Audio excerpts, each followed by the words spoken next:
You like chess? Today we're going to talk about the chessboard killer, Alexander Pichushkin.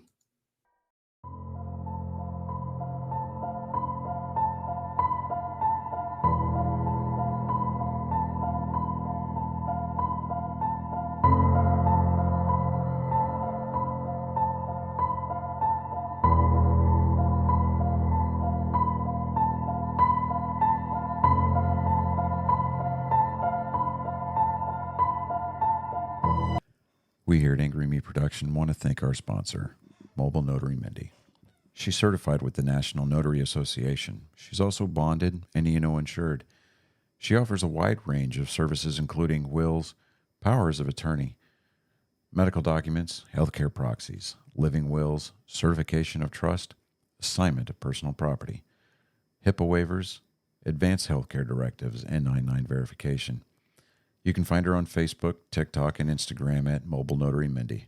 You can also visit her webpage at texasmobilenotarymindy.com. That's TX, mobilenotarymindy.com.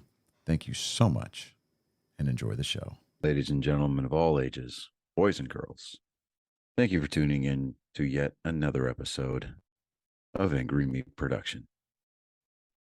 We appreciate you coming in and letting us be a part of your lives, week in and week out.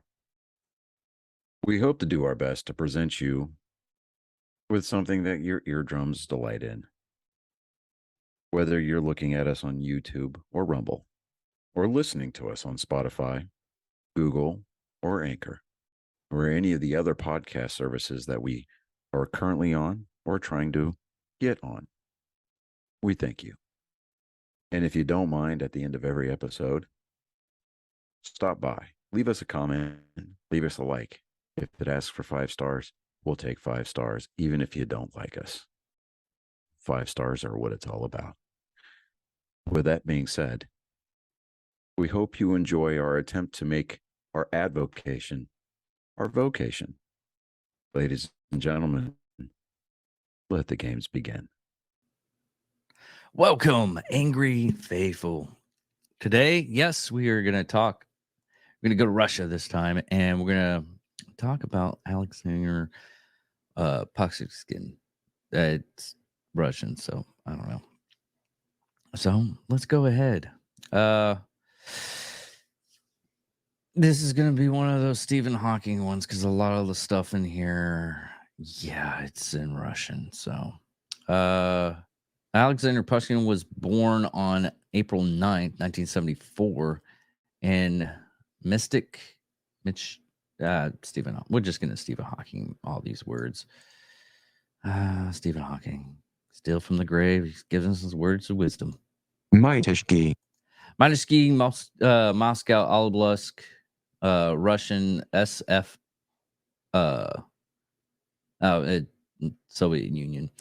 And he grew up on, God, this is going to be, Stephen Hawking's basically going to do this whole thing. Khersanskaya. 2 Karskaya Street in Moscow proper. He lived there with his mother, Natalia. I'm not even going to even try to his last name. And his younger sister, her husband, and their son in a 2-bedroom apartment on the 5th floor. Now, these apartments are notorious in Russia. They house like close to like 15 people because, communism, no money. Their apartment built, unless you actually worked for the Communist Party, then you end up with lots of money. Weird. Their apartment building was 6 minutes walk from the Norsk Obelisk Park. Alexander is remembered to have been initially a sociable child. However, this changed following an incident in which Alexander fell backwards off of a swing, which then struck his forehead as it swung backwards. Which, if you don't know, a lot of people that have head injuries, they end up it's something weird when the injury just flips the wrong switch, or just flips the switch to where a lot of stuff is jumbled up in your head. Most notorious are Roseanne Barr and Sam Kinison. Sam Kinison is a big one. If you look that up, he really he got hit by a car, and so did Roseanne. Roseanne is the worst case too. She spent time in from what they said, in mental institution. She had to relearn everything from when she got hit by that car, and it does something to the head to where it messes. I mean, Sam Kinison was a minister before he got, and he ended up becoming a comedian. So, but let's begin. Restart this. Experts speculate that the events damaged the frontal cortex of Alexander's brain. Such damage is known to produce poor impulse relations and a tendency towards aggression. Since Perkinson was still a child, the damage would have been more severe, as a child's forehead provides only a fraction of the protections for a brain compared to an adult. Following these accidents, Perkinson frequently became hostile and impulsive. Like I said, an injury does that to a person.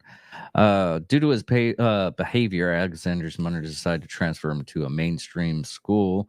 He has been attending for one for children for learning disabilities. Prior to this transfer, children from the mainstream school were known to have physically or verbally bullied Alexander, referring him as that retard. This abuse served to intensify Alexander's anger upon reaching early adolescence. His maternal grandfather recognized that Alexander was highly intelligent and felt that his innate talents were being wasted, as he wasn't involved in any activities at home, and the school had been enrolling in forced more overcoming disabilities than the promoting of achievements. Basically, they were trying to have him overcome his rage and everything instead of promoting him to be a little bit better person or more intelligent person. It's a strange thing when you have like a high intelligence, but parts of your brain is actually crushing it to the point to where you can't understand why. Alexander moved in with his grandfather's home and was encouraged to pursue intellectual pursuits outside of school. The deepest of these interests was chess. Alexander was taught how to play, and after demonstrating his ability to introduce and exhibit games against elderly men who played publicly at the Ballista Park, an outstanding chess player, Alexander found a channel for his aggression when dominating the chessboard for all of his games. However, he continued to be bullied by mainstream school children and suffered an emotional blow then. Towards the end of his adolescence, his grandfather died, and Alexander was left to return to his mother's home, after which he enrolled as a student. According to reports, the death of his grandfather greatly affected Alexander in the effort to both dull the pain of the loss as well as to claim a severe aggressive tendencies. He began to consume large quantities of vodka. He continued to play chess both at home and in Ballista Park, now joining the other men in drinking vodka. Though unlike them, he would play without being greatly affected by the alcohol. It was at this time that Alexander began to develop more sinister hobbies that, at the time, remained unknown to anyone. However, he knew he was going to come in contact with children. He would take a video camera alongside and proceeded to threaten them. On one occasion, he that has since been made public, he held a young child by one leg out upside down and said to the camera, "You are in my power now. I am going to drop you from a window, and you will fall 15 meters to your death." He would then watch these videos repeatedly to reaffirm his power. However, by 1992, this practice became influential to satisfy his insignificant to satisfy his urges. Russian media has speculated that Alexander was motivated in part by a macabre competition with other notorious Russian serial killers, Andrei Stephen Hawking. Oh, I think I did. Yes, I did a episode on him. Chikatilo. Andrei Chakalo. If you look back, he was the butcher of Rostomov's Reaper. He was, and he sexually assaulted, murdered, and mutilated at least 52 women and children between 1978 and 1990. I did an episode on him, and if you just look back, curious, go check that out. If not, look him up. He was actually, it was so weird, but I digress. Who was convinced of killing 52 children and young women over the 20-year period. Alexander was said his aim was to kill 64 people. The numbers were squared on a chessboard. He later recanted this statement, saying that he would have continued killing indefinitely if he had not been stopped.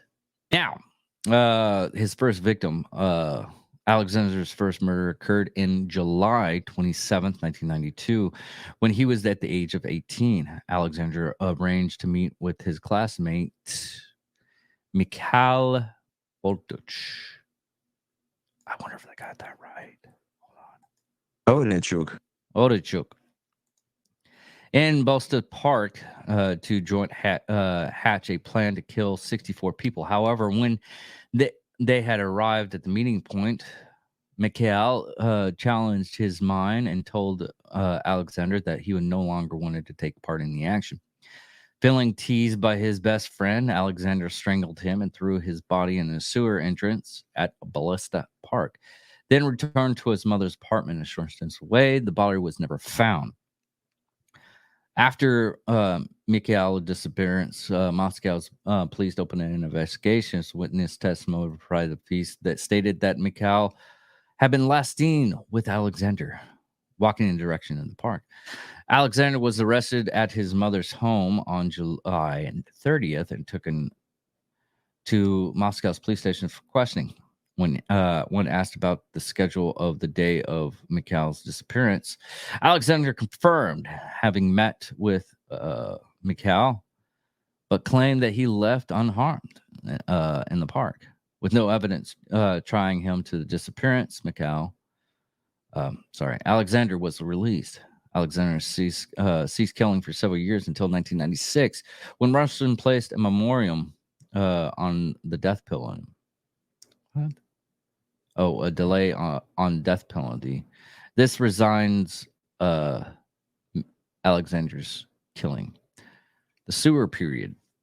In May 17th, 2001, Alexander was in Ballista. I don't know if I'm saying this right. Bitsa. I think it's Bitsa. Bitsa. Bitsa Park playing chess with 52-year-old man named Good Lord Russian. Okay, hold on. Yevgeny Pronin. At the end, I don't know why I can do the accent. I just can't do the words. At the end of the game, Alexander invited Pronin to take a walk with him, claiming that it was an anniversary of his dog's death and he wanted to visit the grave in Bitsa Park. Pronin accompanied him to an isolated in Bitsa Park, whereupon Alexander pulled out a bottle of vodka and offered him the drink. The man made a toast to the dog, after which Alexander struck Pronin in the head with the bottle. Once Pronin was dead, Alexander threw his body in the nearby well. Between May 2001 and September 2005, Alexander attacked 36 victims. 3 of the victims survived their injury. Alexander would approach his victims in Bustia Park.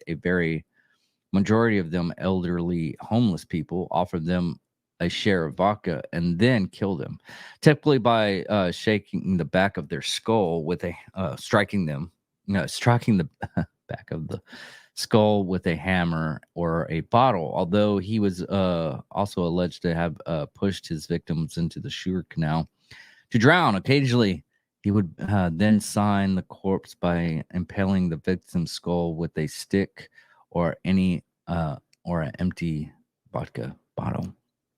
It's kind of strange. I mean, pulling a Vlad the Impaler, which he was another guy. I know. I'm getting off track again, but that's the fun with me. Vlad the Impaler, him doing this. You read about Vlad the Impaler and how horrible he was. He was the Bram Stoker's account for Dracula. But here's the thing about Vlad the Impaler in Romania, where all this happened. He's actually a folk hero because of all the stuff that he did when for against the Persians. So it's you. Anytime you speak ill about Vlad, it's weird in there. So back to his arrest. He was arrested in June 2006. Alexander offered to go for a walk with a 36-year-old co-worker, Maria Moskova. Yeah, Moskova. Moscow. I was totally wrong. Anyways, though she was reportedly suspicious, though she reportedly suspicious of him, Marina.